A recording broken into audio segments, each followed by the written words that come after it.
From ashes to promise. When faith rewrites a story of despair, there's a type of darkness not measured by the absence of sunlight, but by the lack of light in the soul. It's a gloom that settles in stealthily, erasing colors, silencing joys, and turning the mirror into a reflection of someone we barely recognize. I knew this darkness intimately.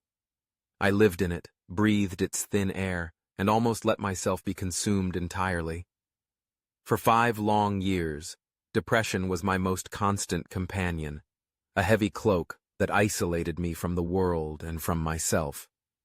Before the fall, my life followed a relatively normal course.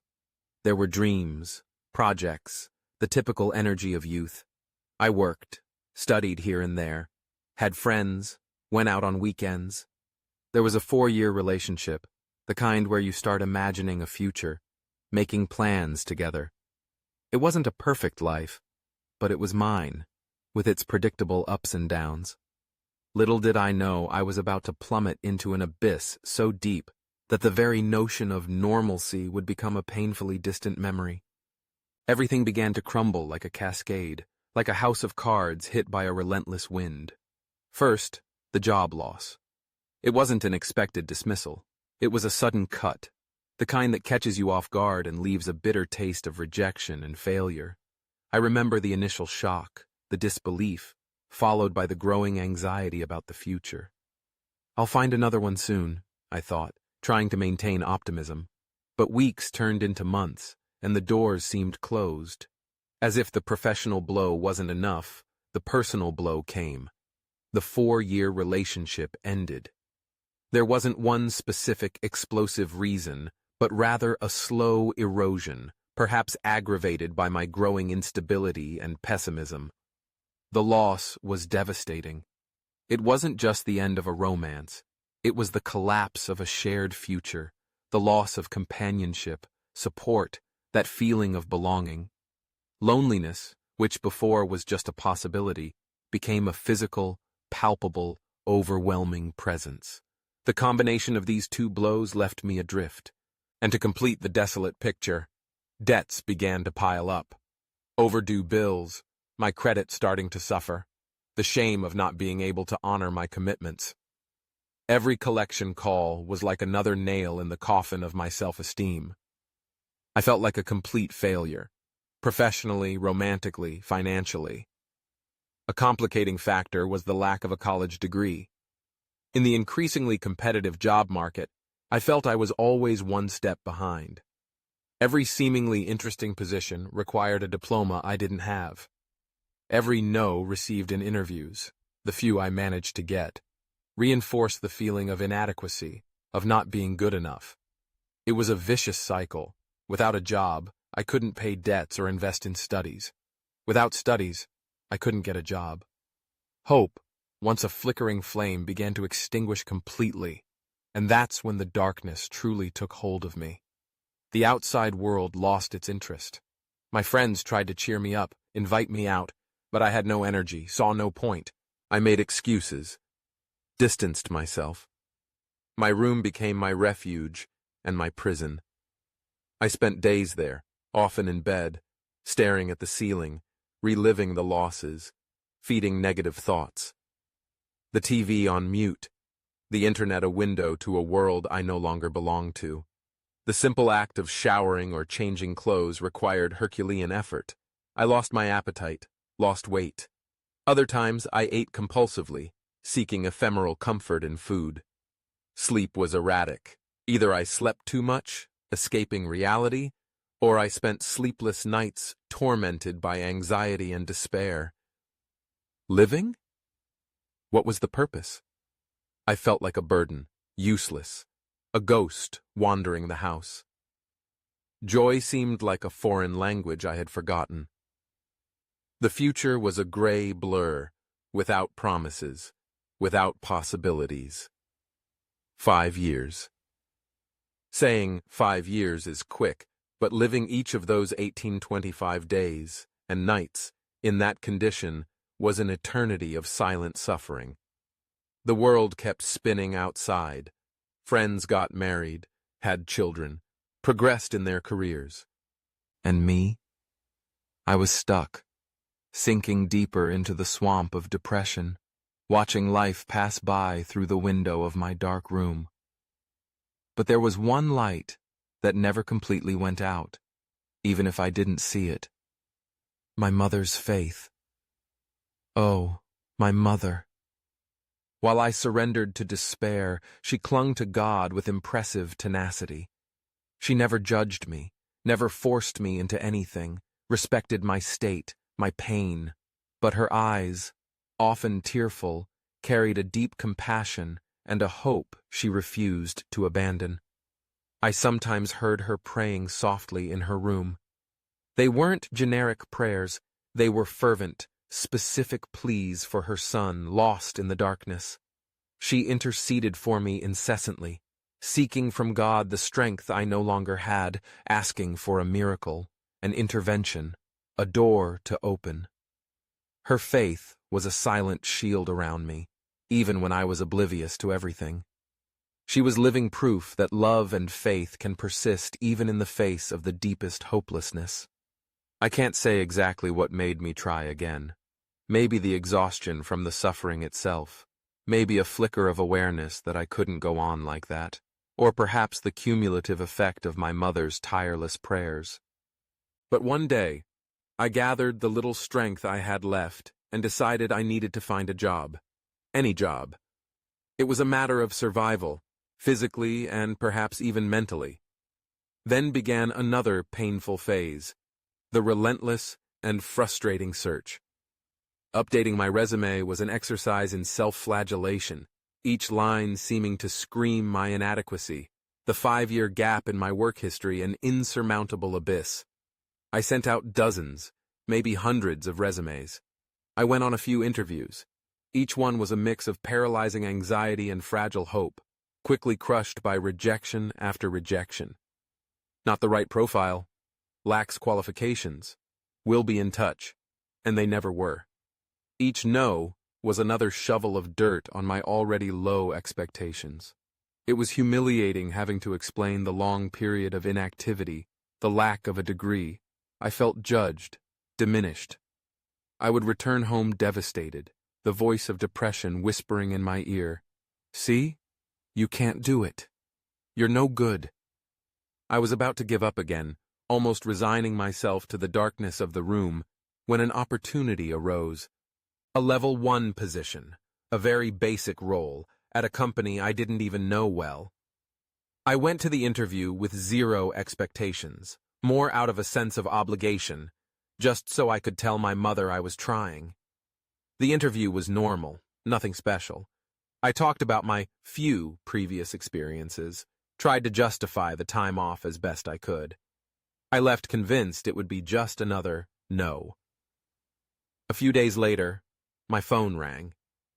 Unknown number. I answered reluctantly. It was the company. I got the job. The shock was so great I asked them to repeat it. Approved? Me? For that basic level 1 position? Yes. It was true. I hung up the phone and just stood there, processing. A mixture of disbelief and a relief so profound that tears came to my eyes. It wasn't the dream job. The salary was minimal, but it was a job. It was a door opening, the first in 5 years. In that moment, I felt, perhaps for the first time so clearly, that it wasn't luck. It was something more. It was God's hand beginning to work, answering my mother's pleas, opening a crack in the wall that surrounded me. That level 1 job, for me, in that context, was already a huge miracle. I started working with immense gratitude. I clung to that opportunity like a castaway to a life raft. I dedicated myself completely, did more than was asked, sought to learn, to be useful. The environment was good. People treated me well. The routine of work, however simple, began to pull me out of isolation, to give me a sense of purpose, however small. Gradually, the fog of depression began to lift, slowly. There were still bad days, but now there were also days when I could see a little color in the world again. I worked in that level 1 position for a few months, focused on doing my best, without any grand, immediate ambitions, just grateful to be there. Then, something completely unexpected happened. An urgent need arose in the company. The supervisor position for a department suddenly became vacant. It was a leadership role, one of responsibility, with a considerably higher salary. Normally, for such a position, the company required a completed college degree and prior leadership experience. Furthermore, the natural progression would be to pass through other intermediate levels before reaching supervisor. I didn't even consider the possibility. It was totally outside my reality. I was the newbie, the level 1, with no degree. There were other employees with more seniority, more academically qualified. But management was in a tight spot. They needed someone quickly. There were internal discussions, evaluations, and then I was called into a meeting. My blood ran cold. I thought I was going to be fired, that maybe they had discovered some mistake I made. I entered the room, and there were the manager and one of the directors. What I heard next defied all human logic, all the corporate rules I knew. They offered me the position, directly, from level 1 to supervisor, without going through intermediate levels, without having the required degree. I was speechless, dumbfounded. I couldn't process it. "But I don't have a degree," was the first thing I managed to stammer. "And I've only been here a short time." The director smiled. "We know your limitations on paper, but we've seen your dedication, your ability to learn quickly, your responsibility in these months. We believe you have potential, and we're willing to give you this opportunity, this vote of confidence. We know it's unusual, but the situation calls for a quick solution, and we believe you're the right person." I left that room floating. It wasn't an ordinary vote of confidence, not just recognition of potential. It was impossible. Skipping so many levels, breaking formal requirements. That didn't happen. Not like that. There, it finally sank in. This wasn't luck, wasn't chance, wasn't just my own merit, although I had worked hard. This was God. A clear, undeniable, spectacular miracle. He didn't just open the level 1 door. He threw open the door to promotion, placing me in a position that, humanly speaking, I would never have reached under those circumstances. It was him changing my story radically and supernaturally. I accepted the challenge, of course, with fear, feeling the weight of responsibility, but with renewed faith and overflowing gratitude.